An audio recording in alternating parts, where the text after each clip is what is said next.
अस्सलाम वालेकुम रब्बि शरह ली सदरी व यस्सिर ली अमरी वहलुल उक़दतम मिन लिसानी यफ़क़हू क़ौली। Dear student, my name is H.M. Bilal. Today my topic is law of mass action. Dear student, आज का जो हमारा टॉपिक है वो लॉ ऑफ मास एक्शन है। ये लॉ ऑफ मास एक्शन की हमें क्यों ज़रूरत पड़ी?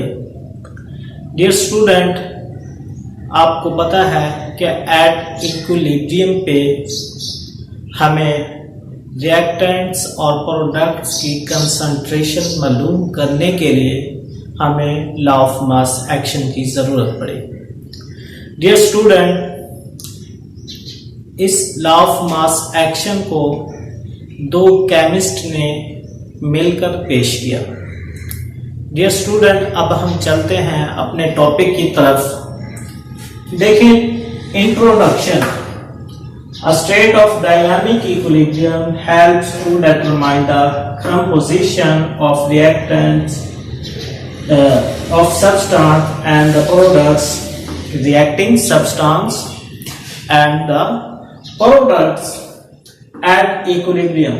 To find out this, we use a relationship which put forward by C.M. Goldberg, जिसका complete name Cato Maximilian Goldberg, and Peter Waage, जिसका complete name Peter Waage, in 1869। Dear student, law of mass action को C.M. Goldberg and Peter वागे ने मिलकर पेश किया। ये मैं थोड़ा सा इनकी हिस्ट्री के मुतालिक आप लोगों को बता दूं कि ताकि आपको इस टॉपिक के अंदर इंटरेस्ट पैदा हो सके। Dear student, C.M. गोल्डबर्ग एक नॉर्वे का रहने वाला केमिस्ट था। ये 11 अगस्त 1836 को नॉर्वे में पैदा हुआ। इसने primary, middle, secondary and higher secondary education Norway के एक स्कूल क्रिस्टियाना में हासिल की। डियर स्टूडेंट, इसके बाद आला तालीम हासिल करने के लिए इसने करीब ही क्रिस्टियाना यूनिवर्सिटी में मैथमेटिक्स और फिजिक्स में एडमिशन लिया। देखें डियर स्टूडेंट, इसने इन दोनों डिग्री को कंप्लीट करने के बाद अप्लाइड मैथमेटिक्स में इसने क्राउन प्रिंस गोल्ड मेडल भी हासिल किया। डियर स्टूडेंट, बाद में इसको फिजिकल केमिस्ट्री में अप्लाइड मैथमेटिक्स में इंटरेस्ट पैदा हुआ। इसने जर्मनी, फ्रांस, स्विट्जरलैंड का सफर शुरू कर दिया। डियर स्टूडेंट, वहां पे जाकर इसने इन दोनों सब्जेक्ट में तालीम हासिल की, वहां पे रिसर्च की। इसके बाद ये वापस अपनी कंट्री में यानी क्रिस्टियाना में आकर क्रिस्टियाना यूनिवर्सिटी में पढ़ाना शुरू कर दिया। तो वहां पे एक और केमिस्ट था जिसका नाम पैटर वागे था, जो ऑलरेडी पढ़ा रहा था। डियर स्टूडेंट, पैटर वागे C.M. गोल्डबर्ग का बहनोई था। तो इन दोनों ने मिलकर लॉ ऑफ मास एक्शन पेश किया इन 1869। डियर स्टूडेंट, ये थी इनकी थोड़ी सी हिस्ट्री जो आपके अंदर इंटरेस्ट पैदा करने के लिए मैंने आप लोगों को बताई है। अब हम चलते हैं अपने मेन टॉपिक की तरफ कि इसकी स्टेटमेंट क्या है।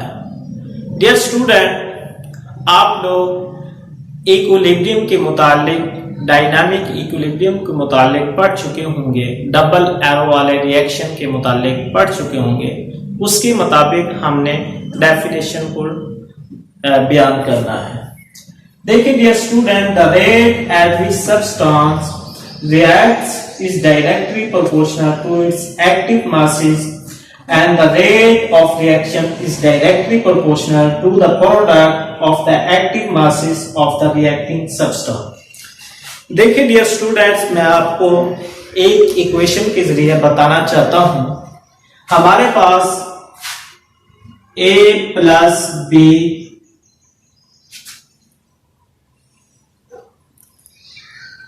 C plus D। देखिए डियर स्टूडेंट्स, हमारे पास ये रिएक्टेंट्स हैं, ये प्रोडक्ट्स हैं। ये हमारे पास फॉरवर्ड रिएक्शन को शो कर रहा है, ये हमारे पास रिवर्स रिएक्शन को शो कर रहा है। देखिए डियर स्टूडेंट, इस इक्वेशन के मुताबिक रेट एट विच, रेट क्या चीज है? रेट कहते हैं स्पीड को केमिस्ट्री में, कि रिएक्शन की स्पीड क्या है, फास्ट है या स्लो है। Eight which substance react is directly proportional, जो चीज आपस में रिएक्ट कर रही है, ठीक है, is directly proportional to the active masses and the rate of reaction is directly proportional to the product of the active mass। अब प्रोडक्ट की बात आ रही है, ये रिएक्टेंट की भी डायरेक्टली प्रोपोर्शनल है, प्रोडक्ट की भी डायरेक्टली प्रोपोर्शनल है, जो आपस में रिएक्ट कर रहे हैं। तो ये थी स्टेटमेंट। नेक्स्ट हमारे पास है active mass of reactants and products. Active mass, active कहते हैं चला, मास कहते हैं जो सब्सटेंस केमिकल रिएक्शन में रिएक्ट कर रहा है, रेट कहते हैं स्पीड को। और active mass represent the concentration in mole decimetre पर cube of reactants and products. Molar concentration are expressed in square bracket. Dear student, आगे मैथमेटिकली में हमने स्क्वायर ब्रैकेट का इस्तेमाल करना है, आपको आइडिया हो जाएगा। तो देखिए डियर स्टूडेंट्स, मैंने ये मोल डेसीमीटर क्यूब फार्मूला यूनिट लिखा है, तो उसका यूनिट मालूम करने का ये फार्मूला है number of moles volume in decimetre cube and number of moles, तो देन वी वॉल्यूम, हमने यूनिट को पुट किया तो इक्वल हुआ मोल डेसीमीटर पर क्यूब। देखिए डियर स्टूडेंट, अब हम चलते हैं मैथमेटिकल एक्सप्रेशन में कि लॉ ऑफ मास एक्शन की मैथमेटिकल एक्सप्रेशन क्या है। देखिए डियर स्टूडेंट्स, हमारे पास rate of forward reaction according to statement directly proportional. अब मैंने स्क्वायर ब्रैकेट का इस्तेमाल कर रहा हूं, A मल्टीप्लाई B। देखिए डियर स्टूडेंट्स, रेट को हम कैपिटल R से शो करते हैं, फॉरवर्ड को स्मॉल f से। जब प्रोपोर्शनैलिटी को खत्म करेंगे तो हमारे पास कांस्टेंट ये आ जाएगा, तो A B।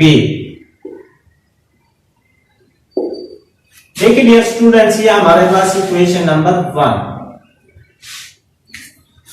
अब हम चलते हैं rate of reverse reaction. Rate of reverse reaction directly proportional C multiply D। देखिए डियर स्टूडेंट, रेट के लिए मैंने कैपिटल R को इस्तेमाल किया, रिवर्स के लिए स्मॉल r। ये प्रोपोर्शनैलिटी को खत्म करेंगे तो KR लगाएंगे तो हमारे पास C D आ जाएगा। यह हमारे पास इक्वेशन नंबर 2 है। देखिए dear students, at equilibrium position पे rate of forward reaction equal होता है रेट ऑफ रिवर्स रिएक्शन के। अब मैं वो लिखना चाहता हूं, rate of forward reaction RF equal है रेट ऑफ रिवर्स रिएक्शन। देखिए डियर स्टूडेंट्स, आपके पास rate of forward reaction equal है रेट ऑफ रिवर्स रिएक्शन। ये थोड़ी सी खूबसूरती यहाँ पे पैदा होगी। आर एफ इक्वल होगा आर आर। अब आर एफ की वैल्यू आपके पास यहां पर है, वो है K F A B square bracket equal है के आर सी डी। अगर मैं कुछ ऐसा लिखूं K F divided by K R, तो डियर स्टूडेंट ये चीज इधर जाएगी तो C D divided by A and B हो जाएगी। A and B in square brackets. देखिए dear student, K F and K R the proportionality constant of forward and reverse reaction. तो देन इक्वल होगा के सी equilibrium constant की। अगर मैं कहूं के सी इक्वल है के एफ ओवर के आर, तो देन मैं यहां पे क्या लिखूंगा डियर स्टूडेंट, के सी इक्वल होगा सी डी ए बी। ये हमारे पास इक्वेशन नंबर 3। ये था law of mass action. Dear students, K F K R का पता चल गया होगा, ये के सी है इक्विलिब्रियम कांस्टेंट। डियर स्टूडेंट्स, ये था लॉ ऑफ मास एक्शन, उसकी कुछ हिस्ट्री, उसकी statement, active mass of reactants and products and mathematical expression. मेरे ख्याल में आपको इस लेक्चर की समझ आ गई होगी। अगर हमारी वीडियो अच्छी लगे तो लाइक भी करते हैं, शेयर भी करते हैं, हमारे चैनल को सब्सक्राइब करते हैं और साथ वाले बेल आइकन को प्रेस कर दें। थैंक्स।